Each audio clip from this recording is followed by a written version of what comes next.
Hello guys, so we're going to our day 1 for the North and South Island tour dito sa Siargao.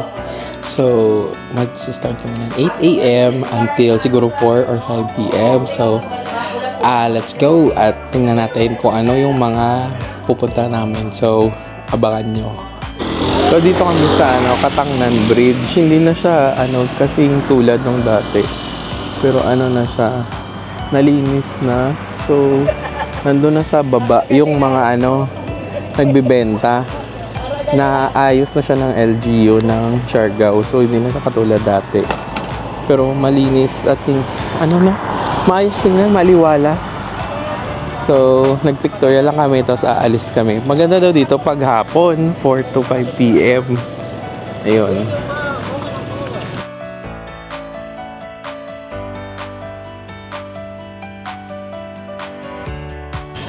So, dito ako sa Cloud9. So, iba na yung setup niya. May entrance fee na talaga siya. Tapos, ito yung mga pipilihan. Mga surfing. Kung sino yung gustong kumuha. Oo. Saan nila? Sa Cloud9. So, iba na siya ngayon. After nung Odette, nawala na yung dito, oh. Yung parang malaking bahay, yung mga surf, wala na. Ito mismo yung entrance sa Cloud9. Yung tulay nila.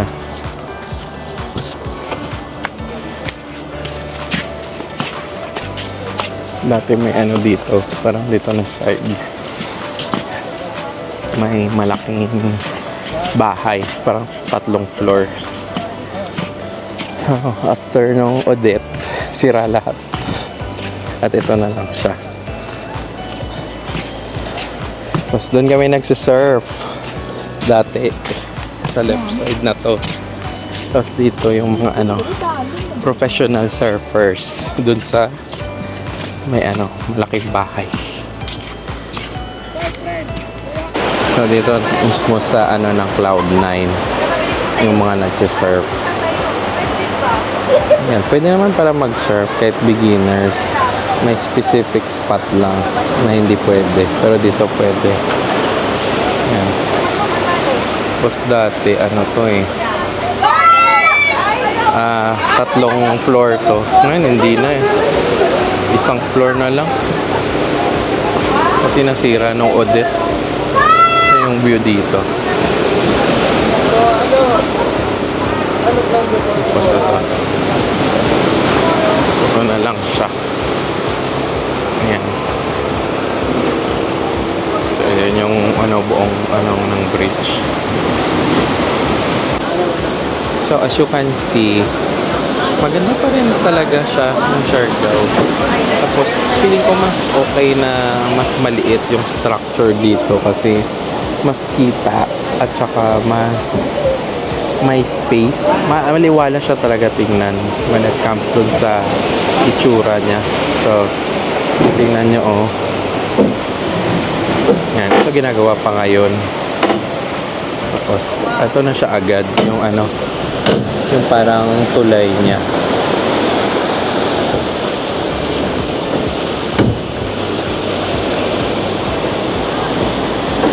Ayan, so babalik na kami. Pero maganda pumunta dito pag mga hapon kasi madaming tao.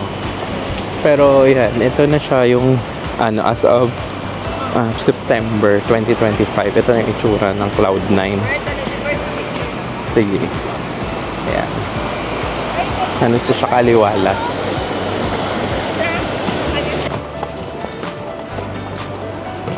Pabalik na ang mga first timers.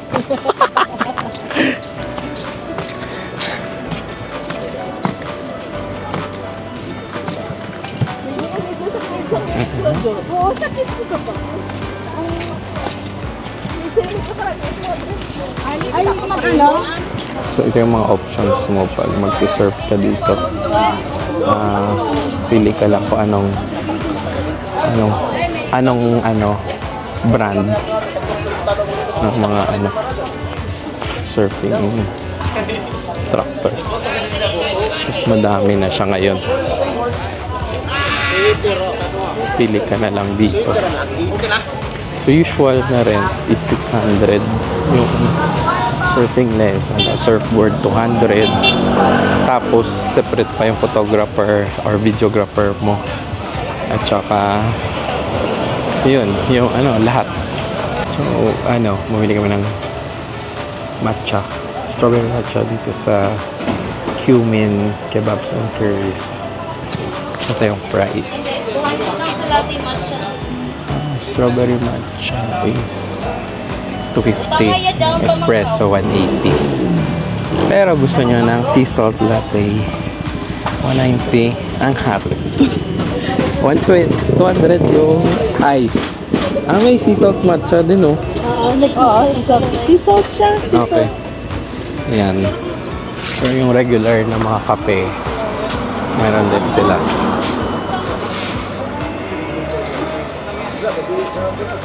So we're here sa Secret Beach. Beach ha, hindi beach. This is Secret Beach.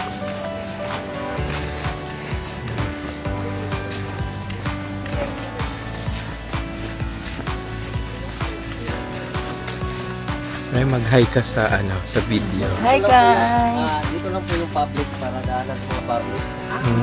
Dito lang yung Private resort. May resort. So, ito na po yung resort na resort ni Boyfriend na din. kalimutan ko pangalan. nag-trending na parang nagkalabasin na din.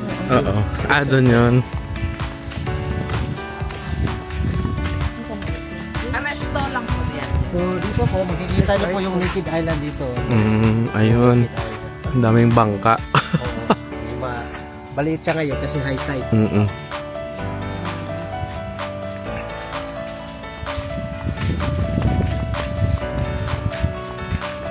Hello. Video Kasama natin sa vlog. Hello vlog! We're here at Secret Beach.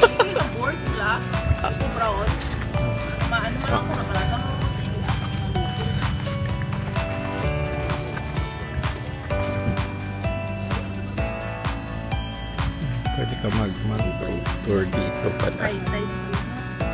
Pag low tide ma'am, maganda po. Pinakapino na parang malapit na po. So ito yung sa kabilang side. Ayan, pwede nga mag-kayak with a pay. Tapos yung bangka.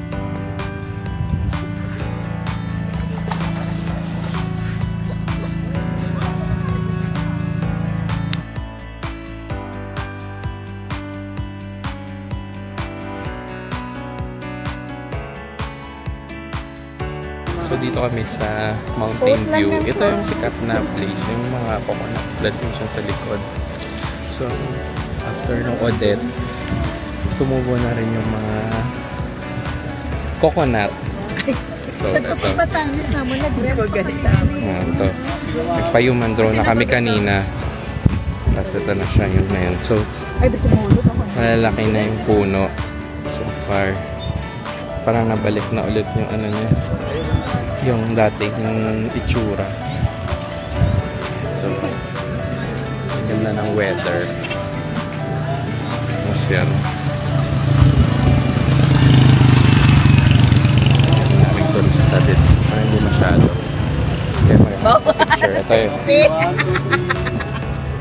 Sexy ba? Buti pa siya hindi nasunog.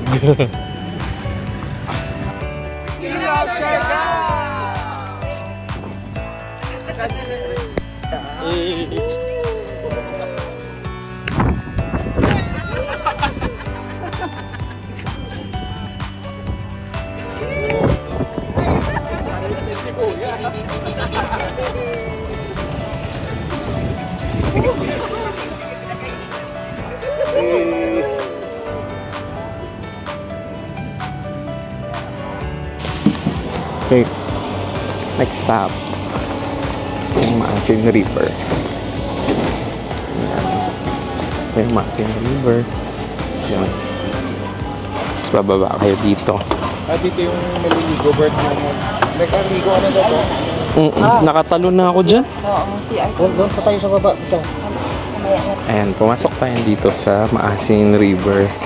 Ito yung mga bangka. Iba na itsura niya after nung na-audit sila ng 2022.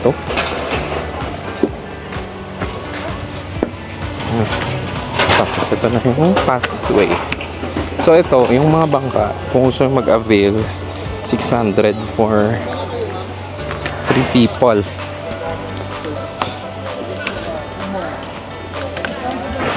Kaso ang init. So yun. Pero kung ayaw nyo yun i-vibe, pwede naman magpa-picture lang. Yan, ito yung may tatalong. Tapos may mga drone shots. Tapos ito. Ayan o, pwede naman kayo magpa-picture dyan. Pero kahit dito malon. Pwede lang. Sa cliff. Tapos maghanap ka ng jowa na yayakap sa'yo. Yan. So magpapapicture kami dyan.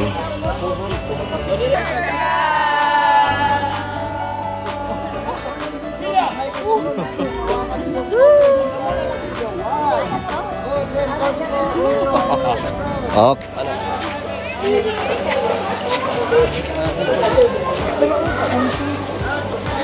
Yan, so hindi kami tumalon kasi sobrang init, pero enjoy naman. Tsaka maganda pa rin naman yung ano nila, view. Malinis pa rin siya tingnan.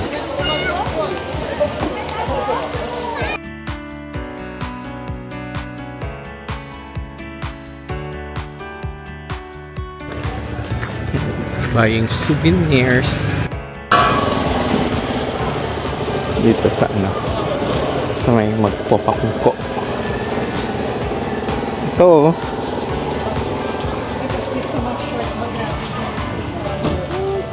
tapos mahaba, madaming bilihan dito.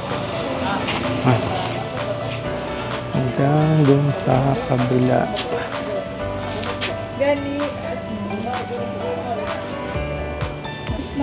Oo, 50 pesos na coin purse.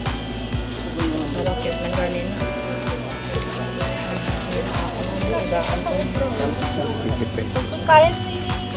Ref man. Ayan na, ayan. Anong idugang ka sa ila?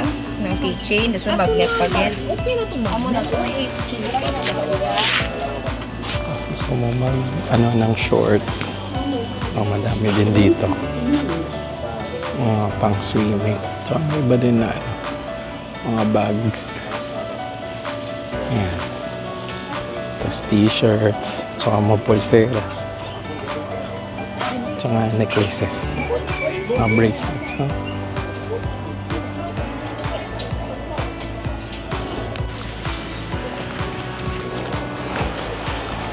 So, dito kami dadaan sa taas. Kasi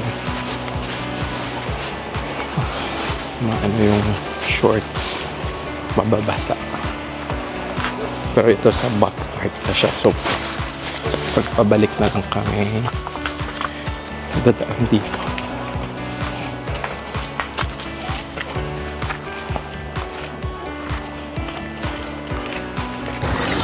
Senior. Help. Dapat sa foreigner ka nagpa-help. Sabi ko kapit. Dapat sa foreigner ka nag... Ay, may jowa. Sorry. Ano, hindi may paris-paris.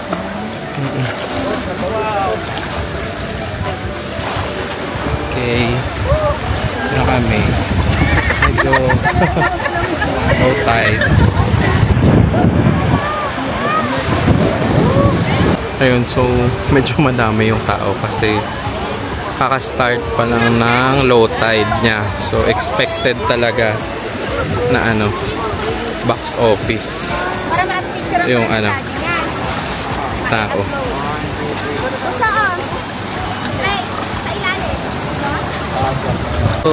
So dito sa ano, famous na rock formation, magpa-picture Tsaka ito may pool na maganda. Medyo mababa lang. Pero sobrang ano nung alon. Taas. Yan o. So, nakakatakot din. Gusto may mga foreigner. Tapos yan. Ito yung rock formation ulit. Kasi sila nag-swimming. May pictorial ba dyan? Victoria. Tapos ito. Yung ano, mga rock formation nila. Na natitira. Ayan, hindi naman dito malalim. Mababaw lang. Tapos yung ano, tubig. Kaso yung pag umalon, dapat makapwesto ka dyan. Tapos yan, ito ulit. Wala. Ayan, so tapos na kami mag-swimming. Nakakasigap. Nahatchinch. Pero, Bakit kaya malaki? uwi na kami, ang daming tao. Oo. Ayan pala, pag ano yun, ba't lulusong kayo? Magpabakit na dito. So, maglulunod ka lang. Tapos lalagyan mo gamit mo. Tapos titipan mo na lang kung magkano. Usually 20 pesos. Ay, nabidyuhan ko gid si Paulo nga na tumba. Pero kadang magtuon. Pero yan, madulas siya. Yan yung ano ko, chinela, napigtas. Pero hindi man ibalik. Kasi madulas talaga. Ano? Madulas. Oo. Ayun.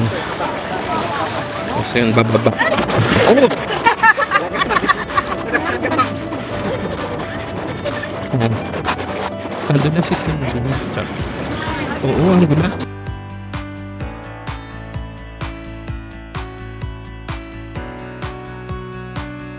Ang Secret Mountain View. Itong sikat sa ano, sa TikTok. Ayan. Pero okay na dito oh, mag-picture. Ayan oh. So ito yung $1 million view. Zoom ko lang. Ayan.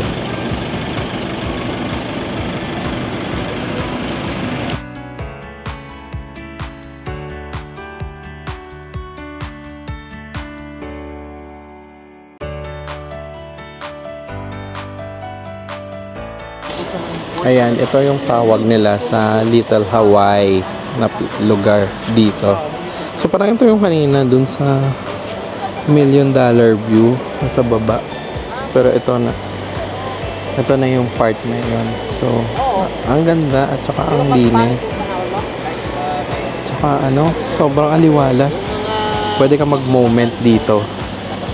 Tapos yan, buong ano na to, kalsada.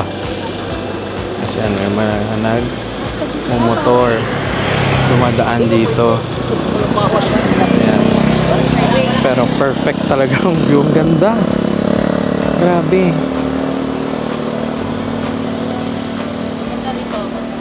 Ayan.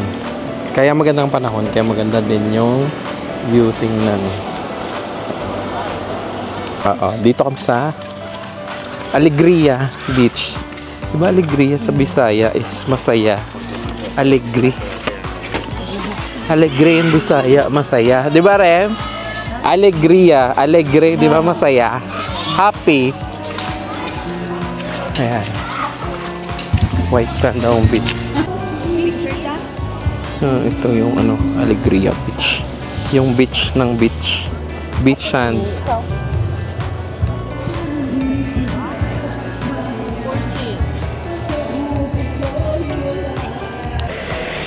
Ayan, Tak-Tak Falls.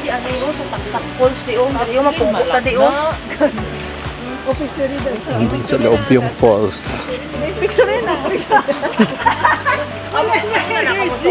Ayan, ito yung Tak-Tak Falls.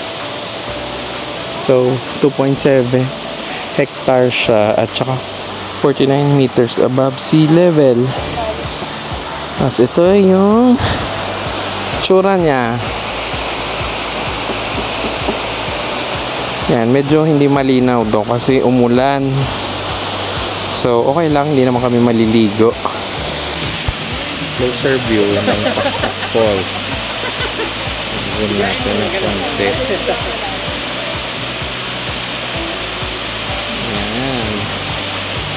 Maliit na nga siya. Na-expect ko sobrang laki. Pero sabi ng guide kanina, maliit na lang siya. So, dito sa last stop, yung San Benito Mangroves. So, madami siyang mangroves at ang laki ng lugar. Tapos may mga buhaya daw dito. Ayan, so ganito siya ka lapad hanggang doon sa dulo. Wait, try ko nga i-zoom. Ayan, so hanggang doon pa yan yung lapad nitong mangroves na to. Ayan.